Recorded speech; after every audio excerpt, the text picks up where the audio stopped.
Hello YouTube, Vlogger Eric's Rants here, and this week my video is about the conspiracy theory which never dies and always comes up around this time of year.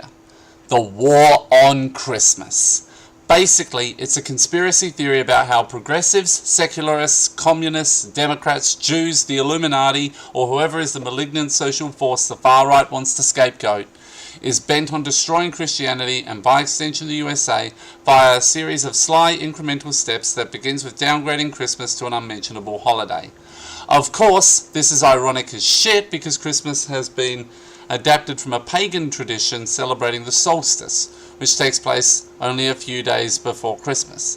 As a note, I have been known to troll right-wingers bitching about the use of happy holidays by saying happy solstice, or something similar. With that out of the way, let's begin. So, how long has this conspiracy theory been around for? Well, about a century at least in the US. Henry Ford perpetrated the first war on Christmas conspiracy. He wrote several things about it. One of his comments was, quote, "Last Christmas, most people had a hard time finding Christmas cards that indicated in any way that Christmas commemorated someone's birth." End quote. Then he also said this, quote, "Not only do the Jews disagree with Christian teaching, which is their perfect right and no one dare question it, but they seek to interfere with it. It is not religious tolerance during religious difference, but religious attack that they preach and practice. The whole record of Jewish opposition to Christmas, Easter, and certain patriotic songs show that." End quote. To be fair, there were a few, very few, instances of Jewish leaders challenging the teaching of Christianity in public schools. For example, a Massachusetts school in 1912 was lobbied and briefly consented to remove all references to Jesus from Christmas exercises in the classroom. In addition, classroom Bible readings were challenged. Some of those challenges were done by Jewish groups. However, these are obviously First Amendment challenges to proselytizing in schools, not part of a Jewish conspiracy or whatever scapegoat group that they want. Yet Ford used these few examples to generalize about Jewish owners of some of America's largest department stores, and he accused them of profiteering on the sale of Christmas merchandise while conspiring at the same time to undermine the religious significance of the holiday. Now we move on to the 1950s, and a rise in religiosity after World War II peaked, and this is where the next round of far-right paranoia about the war on Christmas started. There was an increased religiosity push back in 1957, as there was a controversy over the erection of a nativity scene at a high school in Ossining, New York. Residents sent letters of protest from residents about this violating the First Amendment, and the board reconsidered and eventually rescinded their approval. This, of course, brought out the far-right alarmists and conspiracy theorists, such as the John Birch Society and the Reverend Frank Lausman. Frank was quoted as saying, quote, "Members of the Board of Education have allowed themselves to be concerned by a few and in the name of tolerance have committed an act of intolerance," end quote. While a pamphlet called "There Goes Christmas" warned, quote, "One of the techniques now being applied by the Reds," referencing the communists, "to weaken the pillar of religion in our country is the drive to take Christ out of Christmas, to denude the event of its religious meaning. The UN fanatics launched their assault on Christmas in 1958, but too late to get very far before the holy day was at hand. They are already busy, however, at this very moment, on efforts to poison the 1959 Christmas season with their high-pressure propaganda.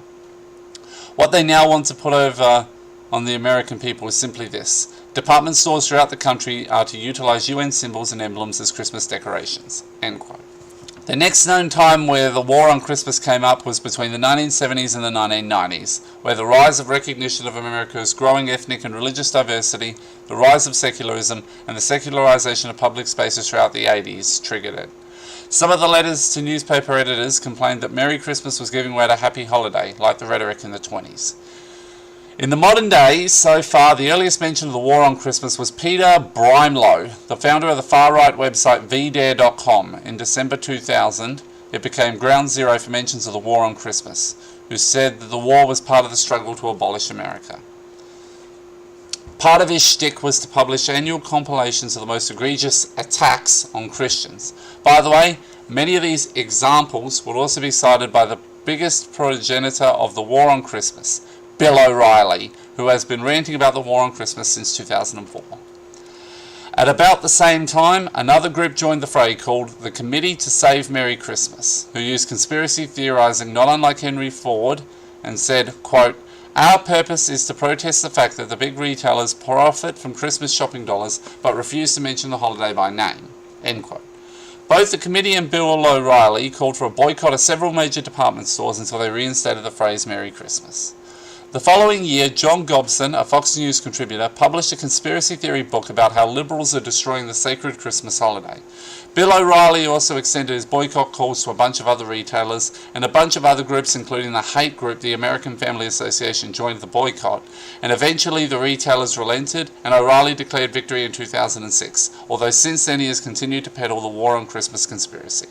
There is no evidence, actual evidence, to suggest that there is a war on Christmas, and most of this conspiracy nonsense come from people who falsely believe that the US is a Christian nation whose social fabric is weakened or torn by religious diversity and secularism. As has been shown, this is a cyclic pattern, and it has a tendency to flare whenever anxieties about immigration, secularization, and other threats to the established social order increase. The only way that somebody could see it as a war on Christmas is if you think that Christianity and Christmas is central to the nation's identity, and if one sees the use of public spaces as essential to the religious celebration.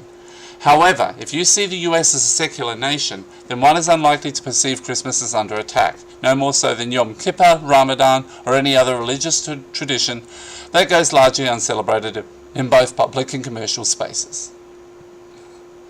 Inevitable ebb and flows in faith, secularism, and both the ethnic and religious makeup of the country, which contributes in changes in the celebration of Christmas, which have not always been welcomed by all, and either seen or presented as pernicious, but not part of the grand conspiracy. In conclusion, do you want the ultimate irony? There was a temporary ban on Christmas implemented by Christians, more specifically Puritan Christians, as they found feasting, wassailing, gift-giving, and wishing one another Merry Christmas ungodly and sinful. For the record, happy holidays would probably not be acceptable to the Puritans. So, that is my video for this week. I hope you found it interesting. Please rate, comment, share, and subscribe, and have a great day, everyone.